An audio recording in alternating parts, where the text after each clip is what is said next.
दोस्तों पीवाईक्यूज की ऑप्शनल में क्या इंपॉर्टेंस है इस पर हम काफ़ी बार बात कर चुके हैं। अब काफ़ी लोग और भी इस पर बातें करने लगे हैं। इस लेक्चर में हम मेनली स्ट्रेटजी देखेंगे कि आपका जो भी ऑप्शनल हो उसके लिए क्या अप्रोच आपको फॉलो करनी चाहिए। मेनली तीन चीज़ों में, सबसे पहले नंबर ऑफ ईयर्स, क्या 10 साल के एनफ हैं या फिर आपको 40+ ईयर्स देखने चाहिए, एंड अगर देखने चाहिए तो क्यों, इस पे हम बात करेंगे। दूसरा कि अनसॉल्व्ड पीवाईक्यूज, अनसॉल्व्ड की बात करो, मैं सॉल्व तो बाद में आते हैं, बहुत बाद में आते हैं। अनसॉल्व्ड पीवाईक्यूज की क्या इंपॉर्टेंस है, क्यों इनको आपको हर रोज या फिर weekly at least 3 to 4 days, 7 days में आपको क्यों देने चाहिए, एटलीस्ट 30 to 40 मिनट देने चाहिए। इतना क्यों देने चाहिए इस पे हम बात करेंगे। फिर करना क्या है इनमें, हाउ टू डू, इन सब पे हम बातें करेंगे। कुछ ऐसी चीज़ें जो आपका ऑप्शनल पढ़ने की, समझने की अप्रोच को बिल्कुल चेंज करके रख देने चाहिए। जो इस लेक्चर में मैं आपको पीडीएफ यूज़ करने वाला हूँ, बेसिकली 5 फाइल्स पे हम बात करेंगे, geography, geology, socio, anthro and Hindi literature. ये कुछ फाइल्स हैं, सिनॉप्सिस की वेबसाइट पे आप जाओगे तो फ्री रिसोर्सेज में जाके यहाँ डाउनलोड सेक्शन में देख लेना। यहाँ आपको ऑप्शनल्स के ज्योग्राफी है, सोशियो है, पीएसआर है, जियोलॉजी, पबेड, एंथ्रो, हिस्ट्री, हिंदी, ये है। इसके बाद हम जूलॉजी, बॉटनी, फॉरेस्ट्री, काफ़ी सारे बट नेक्स्ट ईयर के लिए ऐड करेंगे। कुछ सब्जेक्ट्स में सिलेबस रीडिफाइन करना चाहिए, जैसे ज्योग्राफी में, जैसे आप देखोगे कि पेपर 1 पेपर 2 में कई बार सिमिलर यूनिट्स आती हैं। ज्योग्राफी और सोशियो में आपको काफ़ी ज़्यादा दिखेगा। जैसे रिलीजन है सोशियो में, तो पेपर 1 में भी है, पेपर 2 में भी है। किनशिप का भी यही ऐसा ऐसा आपको दिखेगा। तो क्यों ना जब आप पेपर 1 पढ़ रहे हो तो पेपर 2 का भी रिलीजन पढ़ लो, राइट। सेम वे में जब किनशिप आपने पढ़ना है तो पेपर 1 पेपर 2 का पढ़ लो। जब आप जियोमॉर्फोलॉजी पढ़ रहे हो पेपर 1 की ज्योग्राफी की, तो आपको physiography, structure and physiographic reasons वगैरह ये सब पहले पढ़ लेने चाहिए, राइट। तो उसका बेनिफिट क्या होगा कि चीज़ें आपको बहुत स्ट्रक्चर्ड वे में पढ़ने को मिलेंगी, समझ आएंगी। अब देखो करने कैसे हैं। पहली चीज़ मैंने क्या कहा कि 40 ईयर्स के करने, क्या रीज़न है। जैसे हम सबसे पहले फर्स्ट यूनिट के जो पीवाईक्यूज हैं वो उठा लेते हैं कि जियोमॉर्फोलॉजी में क्या है। जैसे पहला टॉपिक है origin and evolution of earth crust. अगर देखोगे इससे कोई भी क्वेश्चन नहीं है, जीरो क्वेश्चन है। इसका मतलब ये टॉपिक आपकी हाई प्रायोरिटी पे होना चाहिए, ये मान के चलो। इससे क्वेश्चन आना बहुत जल्दी तय है। ऐसे बहुत से क्वेश्चंस आपको दिखेंगे जिनसे कभी कोई क्वेश्चन नहीं पूछा, उन टॉपिक से क्वेश्चंस आने हैं। दूसरा, जैसे ये वाला है, 2005 में क्वेश्चन पूछा, 2010 में क्वेश्चन पूछा। क्वेश्चन सेम है, role of seismic waves in study of earth interior. यहाँ पे रिलेवेंस ऑफ सेस्मिक वेव्स पूछ लिया है, determining structure of interior earth. Answer दोनों का सेम ही बनने वाला है। तो अगर आप सिर्फ 10 साल के 2013 या 2014 या 15 से आप करके जा रहे हो तो ये दोनों ही क्वेश्चंस आप मिस कर दोगे, आप कहोगे ये टॉपिक तो बेकार है। सेम वे में आप देखो फंडामेंटल्स ऑफ जियोमैग्नेटिज्म, ये टॉपिक पूछा है तो इसमें 2011-12 में पूछे हुए हैं क्वेश्चंस, राइट। तो इस तरह से एक तो आपको ये पता चलेगा। दूसरे कुछ टॉपिक्स हम देखते हैं, जैसे जियो सिंक्लाइन है, यहाँ 2002 में पूछा शॉर्ट नोट, 2018 में कोबेर की थ्योरी पूछ ली। अब शॉर्ट नोट टाइप जब क्वेश्चंस होते हैं तो उसमें आपको क्या, सिर्फ ऐसा नहीं कि जियोसिंक्लाइन की डेफिनेशन लिख दी और इमेज बना दी, हो गया, एग्जांपल लिख दिया, नो। शॉर्ट नोट आपके बहुत डिटेल्ड आंसर हो सकते हैं। अगर आप मुझे कहो जियोसिंक्लाइन में क्या लिखना है, ज्योग्राफी के जो डेमो मेथड है उसमें देखना, जियोसिंक्लाइन के नोट्स पड़े हुए हैं 2 पेज के, तो मैं वो लिखूंगा। इंट्रो में जियोसिंक्लाइन की डेफिनेशन लिखूंगा, फिर एक हेडिंग डालूंगा इवोल्यूशन ऑफ जियोसिंक्लाइन, उसमें 3 स्टेज के जो इमेजेस हैं वो मैं ऐड करूंगा। चौथा, कुछ थ्योरीज अगर हैं वो डालूंगा, टाइप्स एक हेडिंग में डालूंगा, इवेल्युएशन, मेरिट, डिमेरिट, पूरा आंसर बनाया जा सकता है जियोसिंक्लाइन में 7-8 हेडिंग्स में। तो इससे आपको हेल्प ये मिलती है क्या टॉपिक्स किस डेप्थ में करने हैं, राइट। अब जैसे आइसोस्टेसी एक टॉपिक है, तो critically analyse theory of isostasy, define the concept of isostasy अगला क्वेश्चन है, एंड डिस्कस एरिप्रेट। यहाँ पे क्या, फिर एरिप्रेट पूछा, राइट। अब जो 2021 में क्वेश्चन पूछा, ये पूछा है प्लेट टेक्टोनिक, आइसोस्टेसी और कॉन्टिनेंटल ड्रिफ्ट दोनों से आता है। अब अगर आपका जीएस है या कोई भी ऑप्शन, आपने ये तो पढ़ा होगा कि प्लेट टेक्टोनिक इससे है, लेकिन अगर आप पीवाईक्यूज देखो और आप इस क्वेश्चन को आंसर करने का ट्राई करो कि critically analyse theory of isostasy, इसमें एरिप्रेट नहीं पूछा है। 7 थ्योरीज हैं आइसोस्टेसी में, जो उसमें 8वां है जियोलॉजिकल आइसोस्टेटिक एडजस्टमेंट की, एक एरिया में यहाँ इरोजन हो रहा है और यहाँ डिपोजिशन हो रहा है। वहां जब आप पढ़ोगे तब प्लेट टेक्टोनिक का कॉन्सेप्ट किस तरह से आइसोस्टेसिस से ड्रिवन है वो आपको समझ आएगा, राइट। तो पीवाईक्यूज का ये रोल है, अगर आप ये वाला क्वेश्चन 2001 का करके जाओगे तब आप 2021 का ये क्वेश्चन कर पाओगे, राइट। कुछ और क्वेश्चंस किसी टॉपिक से देखते हैं जो आपका कोई भी ऑप्शनल हो आपको समझ में आएंगे। फॉर एग्जांपल पर्सपेक्टिव तो चलो ऑप्शनल स्पेसिफिक हो गया, सॉइल्स के क्वेश्चंस उठा लेते हैं, बायोज्योग्राफी। आप देखो टॉपिक में सॉइल जेनेसिस से 98 में पूछा, यहाँ पूछा, ठीक है। लेटेस्ट क्वेश्चन 2023 में पूछा है, क्या पूछा है, natural process of soil enrichment, ये पूछा है। नेचुरल प्रोसेस क्या है, इम्पैक्ट ऑन फूड प्रोडक्शन। अब दो क्वेश्चन पूछे, एक तो सॉइल इनरिचमेंट का फूड प्रोडक्शन पे क्या इम्पैक्ट है, ये टिपिकली जीएस का क्वेश्चन है। लेकिन जब हम सॉइल इनरिचमेंट की बात करते हैं तो ये सॉइल जेनेसिस के प्रोसेस में एक सब हेडिंग की तरह हम जरूर पढ़ते हैं, सॉइल में क्या क्या चीज़ों से इनरिचमेंट्स आते हैं, किस तरह से उसमें फर्टिलाइजर्स आते हैं, किस तरह से मिनरल्स आते हैं, रेनफॉल से क्या वैल्यू एडिशन होता है, वेदरिंग डिपोजिशन से क्या वैल्यू एडिशन होता है, लीचिंग का क्या इम्पैक्ट होता है, ये सारी चीज़ें हम पढ़ते हैं। तो ये जो प्रोसेस ऑफ सॉइल इनरिचमेंट है ये आप टेक्निकली यहाँ पर कर लेते कवर। क्लासिफिकेशन ऑफ सॉइल से आप देखो पेपर 1 में क्लासिफिकेशन ऑफ सॉइल है, पेपर 2 में सॉइल टाइप्स है। तो आप देखो सॉइल टाइप ऑफ इंडिया पे कभी क्वेश्चन पूछा है, सॉइल ऑफ वर्ल्ड पे पूछा है, यहाँ भी सॉइल ऑफ वर्ल्ड पे क्वेश्चन पूछा है, यहाँ पर रेगुलर ब्लैक सॉइल की कैरेक्टरिस्टिक और प्रोडक्टिविटी पे क्वेश्चन पूछ लिया, इस तरह से क्वेश्चन पूछते हैं। अब यहाँ पूछा economic significance of volcanic soils of India, right. Volcanic soil अगर आपको बेसिक आइडिया है कौन सा एरिया है जहां वॉल्केनिक सॉइल है, तो ब्लैक सॉइल ही तो पूछ रहा है। यहाँ क्या पूछा, जोनल अजोनल, जोनल अजोनल। अब आपसे ये पूछ ले चेरनोजेम एंड सीरोजेम, आपने अगर जोनल अजोनल थोड़ा डिटेल में पढ़ी है, कर ले जाओगे आप, अजोनल सॉइल की कैरेक्टरिस्टिक इंपॉर्टेंस क्या है, इस तरह से। तो पीवाई की उसका ये रोल हमेशा रहता है, ठीक है। तो होपफुली ये जो लेक्चर है बेसिकली ये बताने के लिए तो है नहीं कि पीवाई की उसका क्या रोल है, मैं आपको ये बताना चाह रहा हूँ जो मैंने कहा कि 40 ईयर्स के क्यों करने, इसलिए करने चाहिए कि मान लो सॉइल प्रोफाइल 2000 में पूछा है तो आप उसको एटलीस्ट देखोगे ना कि ये टॉपिक कब से इंपॉर्टेंट है, क्या इसकी इंपॉर्टेंस है, उस वे में आप उसको तैयार करोगे, राइट। जैसे आप ये देखो सॉइल इरोजन के कॉजेस पूछे हैं, मेथड टू कंट्रोल इट, ये 79 का क्वेश्चन है। अगर आप मान लो 2021 में आप पेपर दे रहे हो, 10 साल के ही पेपर देख के जाते तो ये सेक्शन छोड़ देते, आप कहोगे इस टॉपिक से तो ऑप्शनल में कुछ पूछा नहीं है। तो इस वजह से 40 ईयर्स के या 45 ईयर्स के पीवाईक्यू ज़रूरी हैं, वो आपको सिलेबस की क्या डेप्थ है वो समझने में हेल्प करेंगे। अभी हम बाकी ऑप्शंस में भी ये चीज़ देखेंगे। दूसरा आपको क्या करना है, डेली आप 3 to 4 आवर्स पढ़ो, इन क्वेश्चंस को इसको पढ़ो, आपको समझ आएगा कि सॉइल प्रोफाइल के जब क्वेश्चंस पूछ रहा है आपको प्रिपेयर करना है। एक तो आपको सॉइल प्रोफाइल पे शॉर्ट नोट, मतलब जितना आप ज़्यादा ज़्यादा जो पढ़ रहे हो, ठीक है। फिर क्या है, जोनल अजोनल सॉइल में क्या सॉइल प्रोफाइल का कुछ कंटेंट है आपके पास available. Well developed soil typically exhibit distinct layer in their soil profile. Basically अगर आपका ज्योग्राफी ऑप्शन है जोनल, मतलब जो टाइम के अकॉर्डिंग जिसमें अच्छा खासा टाइम दिया हो और जोनल सॉइल्स उसमें क्रिएट होती है। अजोनल मतलब टाइम कम है, इस टाइप की कुछ चीज़ है, जैसे एलुवियल सॉइल है उसे एजोनल सॉइल में हम मानते हैं। तो वेल डेवलप्ड सॉइल का ये जो क्वेश्चन है इसमें डिस्टिंक्ट लेयर है, अब जोनल सॉइल में लेयर्स बन रही है, तो 2022 का क्वेश्चन है। अगर आप ये देखो आपको समझ आएगा कि ये basically soil profile in zonal soil की ही बात कर रहा है जो 2022 में क्वेश्चन पूछा है। फिर क्या है, differentiate between characteristic of organic horizon and mineral horizon in generalized soil profile. तो जनरलाइज सॉइल प्रोफाइल में इन दो हॉरिजन में क्या डिफरेंसेस हैं, ये आपको तब समझ में आएंगे जब आप प्रीवियस ईयर के सॉइल प्रोफाइल के क्वेश्चंस लगातार देखोगे, आपको याद हो। उस केस में आपको ये समझ में आएगा अच्छा इस टॉपिक से और क्या क्या क्वेश्चंस बनते हैं, क्या क्या क्वेश्चन पूछेगा। फॉर एग्जांपल यहाँ पे अगर आपसे ये पूछ रहा है क्लासिफिकेशन ऑफ सॉइल में, इन्होंने जोनल एजोनल पूछ लिए, वर्ल्ड के पूछ ली, इंडिया के पूछ लिए, सब पूछ लिए।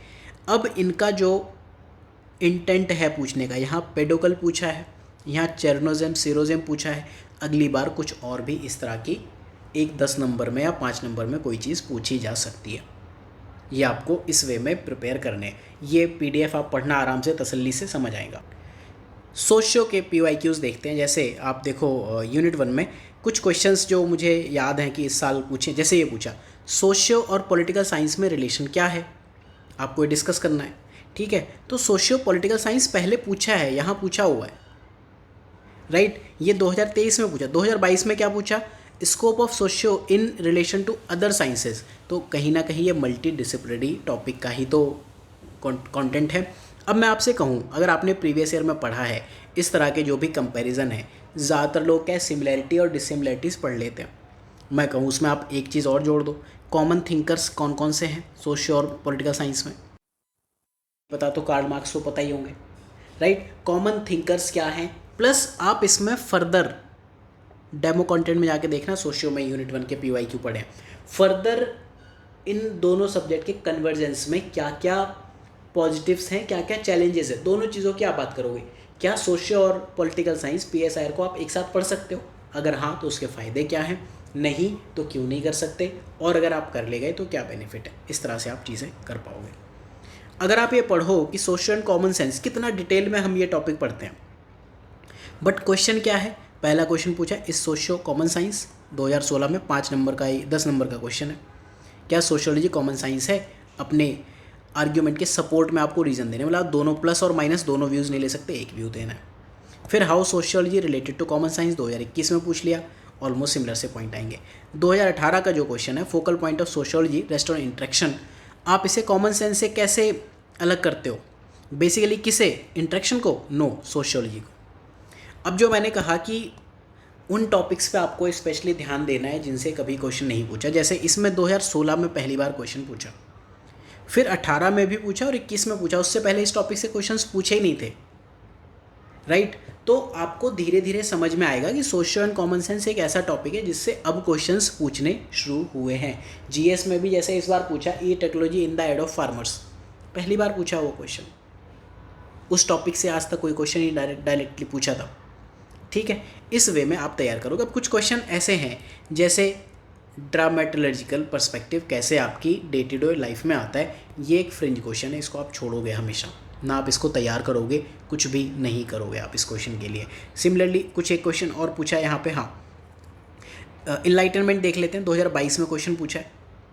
तो इनलाइटनमेंट ने इमरजेंस ऑफ सोशियो के लिए कैसे अपना एक रास्ता पेव द वे कैसे किया, इनलाइटनमेंट पे इंटेलेक्चुअल्स पे क्वेश्चन है।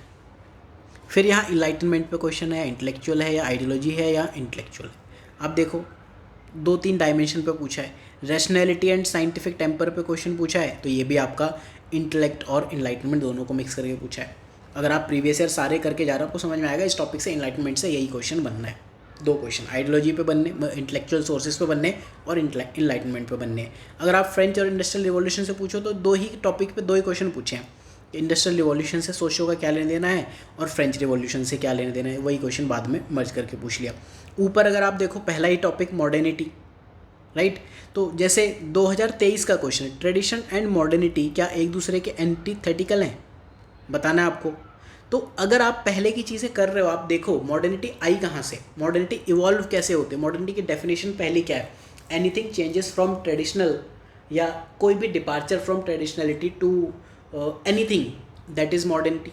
तो आपको ये समझ में आएगा, ज़रूरी नहीं कि दोनों एक दूसरे से विरोधी ही हों, राइट। ये प्रीवियस ईयर का आपका रोल है, आपको हर रोज़ आधा घंटा रात में सोने से पहले PYQs पढ़ने, तब आपको समझ में आएगा कि मॉडर्निटी से मॉडर्नाइजेशन टॉपिक पूछा है, modernization of Europe and emergence of sociology कैसे लिंक्ड है, राइट।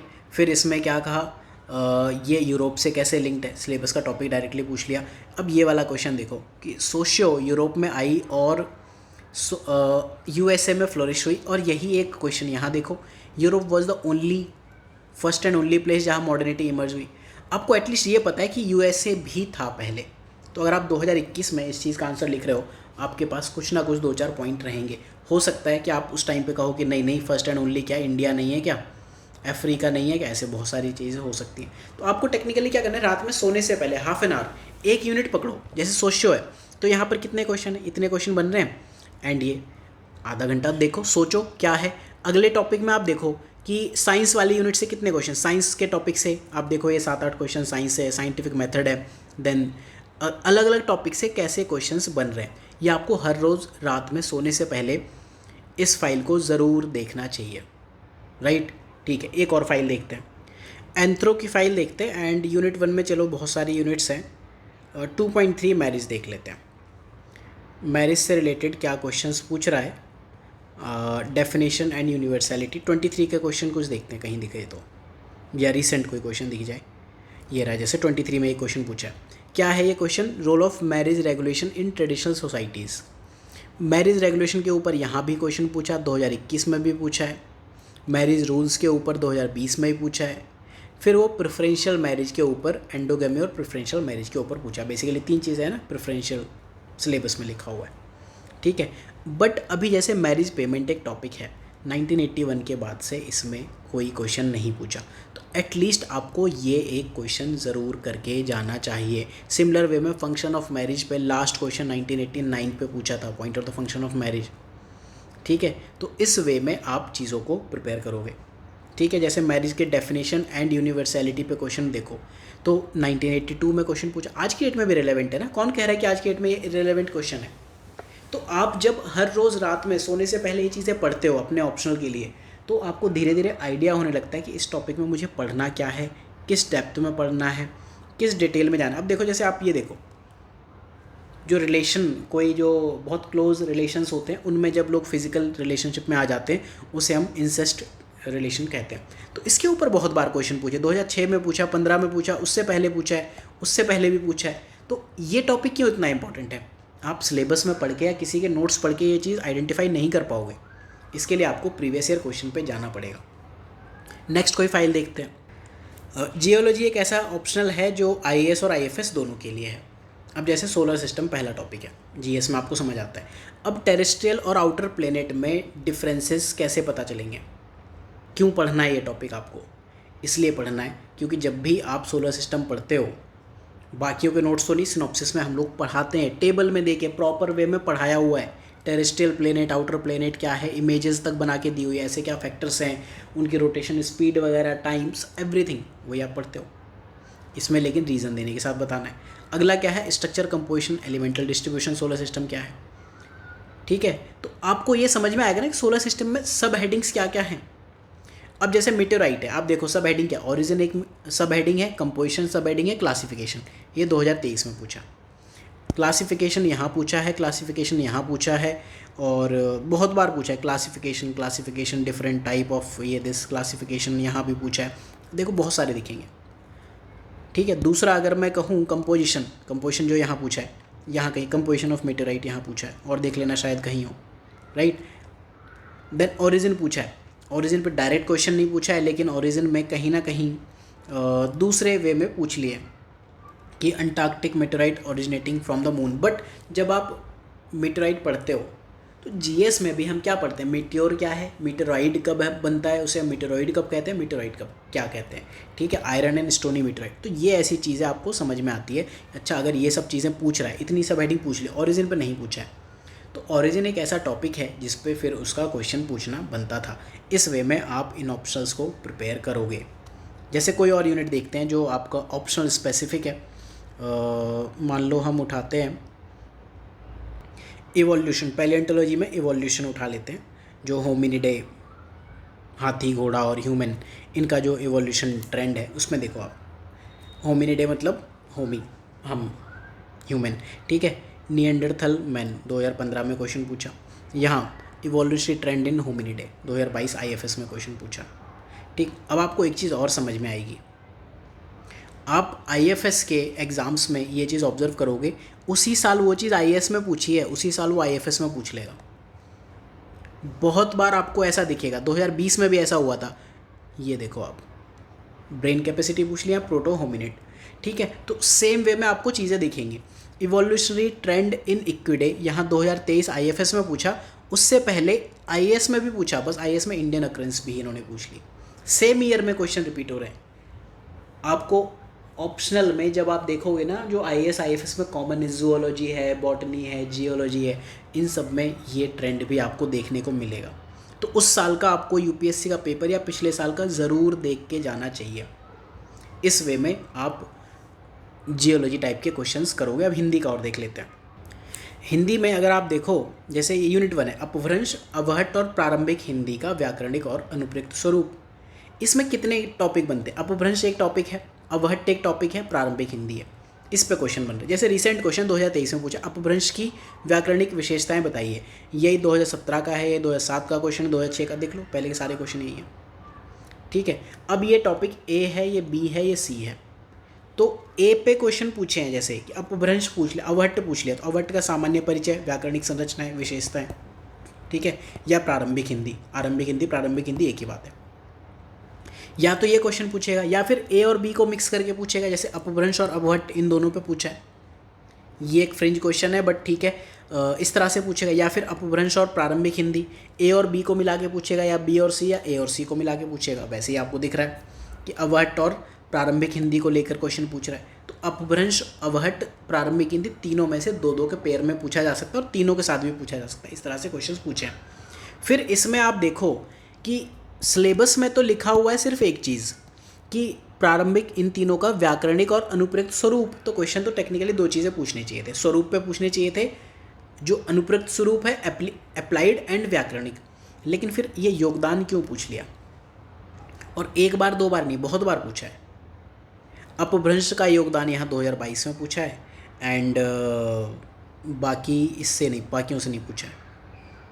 कैसे आप इस चीज़ को समझ पाओगे अगर आप प्रीवियस ईयर नहीं करके जा रहे हो, ठीक है। या दूसरे कोई यूनिट में, हाँ एक चीज़ और है, प्रीवियस ईयर करके आपको ये समझ में आता है क्या पढ़ना है। जैसे परिचय, तीनों का परिचय आप देख लो, इंपॉर्टेंस देख लो, उत्पत्ति, विकास, ओरिजिन, इवोल्यूशन, ये हर एक चीज़ के लिए वैलिड है। व्याकरणिक विशेषताएं इन हेडिंग्स में आप लिखो, विशेषताएं नॉर्मल लिखो, स्वरूप क्या है, ये कुछ हेडिंग्स हैं, एक बार पढ़ लेना यहाँ पॉज करके।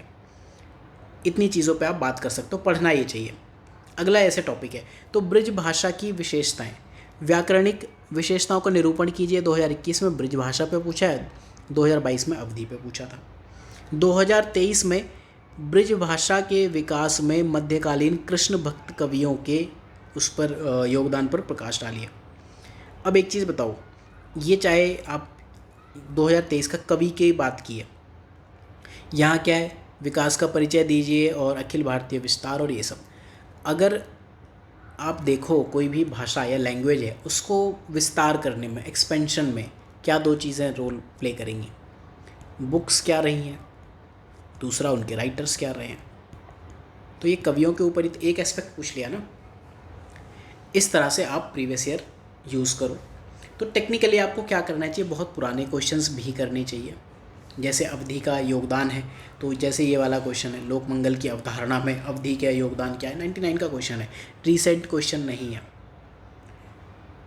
इस वे में आप तैयारी करो। पहला 40 साल के क्वेश्चंस देखो, एटलीस्ट अनसॉल्व्ड देखो, अपने नोट्स में देखो वो चीज़ आपके पास है, हेडिंग सब हेडिंग कहीं किसी चैप्टर में इंक्लूडेड है तो ठीक है, नहीं है तो ठीक है, आप ऐड करो। 2 लाइन एटलीस्ट पढ़ो, 3 लाइन पढ़ो, उसके बारे में आपको पता होना चाहिए।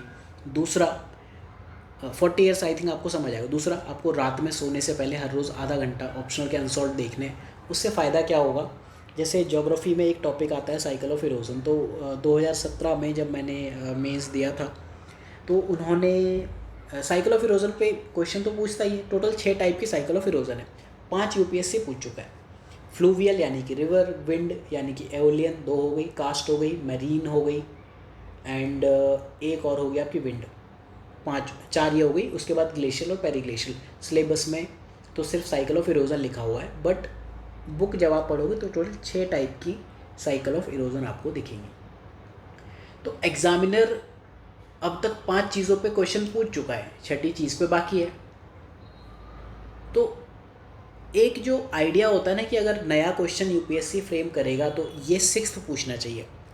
तो 6th साइकिल जो एलसी पेल्टियर की है, पेरीग्लेशियल साइकिल ऑफ इरोजन, वो उस वे में तैयार की जो कोई भी एग्ज़ाम में नहीं कर पाया हुआ। इसी वजह से आप मार्क्स देखो 170 क्रॉस हो रहा है, 175 क्रॉस हो रहा है। आई होप कि जो मैं आपको मैसेज देना चाह रहा हूँ वो आपको क्लियर है। इसमें से जितने ये सब्जेक्ट्स हैं, इनके सॉल्व्ड वर्जन सिनॉप्सिस पे अवेलेबल हैं। कुछ 24 के लिए हैं, कुछ 25 के लिए हैं, आप देख लेना। वो इनरोलमेंट करने वाली बात अलग है, बट आप आधा घंटा अगर ऑप्शनल को और आधा घंटा जीएस को, मेंस के पीवाईक्यू को दे जाते हो, अनसॉल्व्ड को, सेम वे में आप प्रीलिम्स के जो पीवाईक्यू हैं हाफ एन आवर डेली या 40 मिनट, आप 40-40 मिनट करके तीनों को 2 घंटे दे दो। तो उससे बेनिफिट क्या होगा, पहला आपको अपनी हदें पता चलेगी कि मुझे इस लिमिट में जाके प्रिपेयर करना है। ये मेरा मिनिमा है, ये मेरा मैक्सिमा है, सिलेबस का ये टॉपिक है, तो इसमें इस डेप्थ तक क्वेश्चन पूछे जा सकते हैं। पहली ये चीज़ होगी। सिलेबस में जो चीज़ एक्सप्लिसिटली मेंशन्ड नहीं है, आपको समझ आएगी कि ये पढ़नी है और बार बार पढ़नी है। जैसे अभी मैंने साइकिल ऑफ इरोजन की बात की और इंसेस्ट टैबू एंथ्रोपी बताया। नेक्स्ट, कैसे उस क्वेश्चन पे डायनेमिक एस्पेक्ट पे क्वेश्चन पूछ सकते हैं वो आपको समझ आएगा। सिलेबस की लेंथ एंड ब्रेड्थ आपको समझ में आएगी। 40-45 साल में जो चीज़ पूछी है 90% आप मान के चलो उन्हीं से रिपीट होना है। जब आप अनसॉल्व्ड हर रोज़ पढ़ते हो तो आपको एक कॉन्फिडेंस भी आता है कि मेरे जो नोट्स हैं एनफ है, मुझे बहुत ज़्यादा नहीं सोचना है, जो चीज़ें मैं कर चुका हूँ उन्हीं पे मुझे ध्यान देना है। तो हो सकता है आपके अपने नोट्स आपके लिए सफिशिएंट हो।